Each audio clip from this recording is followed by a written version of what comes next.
This is a guy called Henry for Boxing Social in association with Betfred. I am here with the man, Ben Davison. Ben. How you doing? You okay? I'm very well, how are you? Good, thank you. Can I just say, I've seen you on telly a number of times and your hair is even better in real life. Thank you, that's a big compliment. Thank you. Not a problem. Let's talk about what we're here for. Taylor Kong Song, you're through in Glasgow. Yeah. General thoughts on the fight?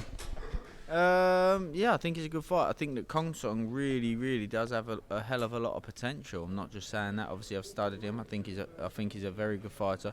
I think he could be a big star coming out of the next big star coming out of that part of the world. But obviously, it's my job to make sure that Josh does a good number on him and prevents that from happening for the immediate future. But I definitely think that Kong Song's a real fight.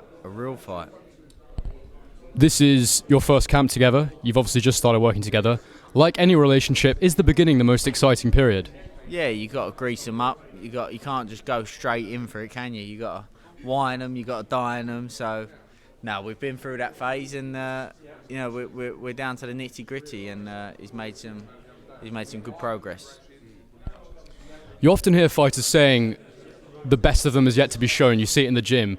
Have you seen anything of Josh so far that maybe people haven't seen in his fights? And he's shown a lot. I haven't seen that yet because it's the early part of development. We're focusing on, making his strengths super strengths and bringing his weaknesses up to strength. So, that's not a complete progress yet. But hopefully, we'll see that soon. What are your initial thoughts of Josh as a person? I imagine you wouldn't just work with anybody, let alone boxing talent. Yeah, he's a good lad. And that's to me, that's just as important as how he is as a fighter. I have to have a connection with a fighter to really put the effort that needs to be put in. And he's a great lad. Get on with him, and pleased to be working with him. When he told you that you got the job, did he tell you in any kind of special way? No, he didn't. No, he didn't take me out for a nice romantic steak or anything. No. Really? That's I'm surprised. Disappointed, but I'll let him off. Quick word on Wilder Fury 2. Obviously, we couldn't miss that out. Sorry about that. Obviously, I think everybody saw you ringside in the first fight. How emotional you were, how connected you were with what was going on. What was it like having less control and having to watch it from home?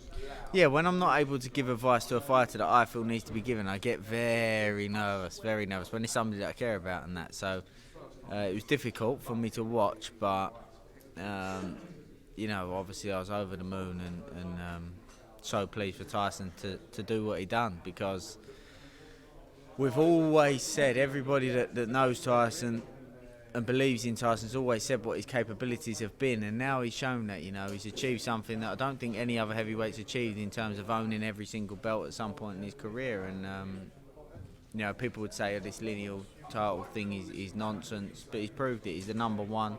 He's the number one by far, and he's cemented that now. I really enjoyed your BT Sport analysis. Fantastic, the pre and post shows. I actually remember seeing the first one and thinking, God, Tyson's lost a hell of a lot of knowledge in the corner, but I suppose he's taken a little bit from everybody he's worked. Yeah, of course. Look, even going back to Tyson's amateur coach, to his uncle Huey. People forget what type of fighter Tyson was at the very beginning of his career. His uncle Peter made a great adaptation, made him this unconventional fighter. And then when I was working with him, I was always very wary of, and I actually had this discussion with Tyson about sort of conventionalising an unconventional fighter, because like Nazim Hamid, Emmanuel Stewart, when they partnered up, it just didn't quite work because they tried to conventionalise an unconventional fighter, and I was always very wary of that. But Tyson was adamant that he wanted to make the adaptation to his style to be more aggressive, so he wanted to work with Sugar and Andy, of course, and I think that it worked out to be a great decision because there were small elements, a couple of things, like I pointed out in the post-fight breakdown. His lead hand position, the way he was throwing his jab wasn't an occupying jab. He was looking to do damage with that jab, punching through the target with the jab. But the most important part of that was his distance and timing was great on the jab. But he kept that unconventional style of his. As I pointed out, when he went into an attack, at one point he went into an attack as an orthodox, switched to southpaw and switched back to orthodox by the time he finished the combination. That sort of unpredictability you can't prepare for, and that's an important part of Tyson's game. Thinking about those shows, the analytics that you did, the analysis that you did. Sorry, I'll give you 2 seconds there. Do you want me to do it now? We'll come back to this and edit it. You can do it. We're 2 more minutes. Go on, 2 minutes. Thinking about the analysis you did, I found it reminiscent of a young Gary Neville coming through in the media. It was that good, I thought. The impact he made on football. How tricky was it for you? I presume that there were things you didn't want to give away that you'd noticed. How difficult was it for you to strike the balance between being informative and giving insight, but not maybe giving too much away? Yeah, if you noticed, the information that I gave was mostly on, I was talking about Wilder, where he was dangerous, and Tyson's defensive tactics, which no matter what that person does, if I use these tactics, it doesn't matter what you do, you can't nullify my defensive tactics, because if you do this, I'm going to do this, and if you do that, I'm going to do that. So that was the way I played it, so that there was no loss to Tyson. One thing I mentioned about the nose wipe, that was to make Wilder's team aware, we're still aware of it, and we knew about it, so don't bother trying it again. And just a quick word on this card, some excellent talents on the card, up and down. Phenomenal. Willie's they're all great fighters, all of them on there great fighters, and it'll be a great night of boxing. Excellent. Ben, thank you so much for your time, appreciate it. Cheers.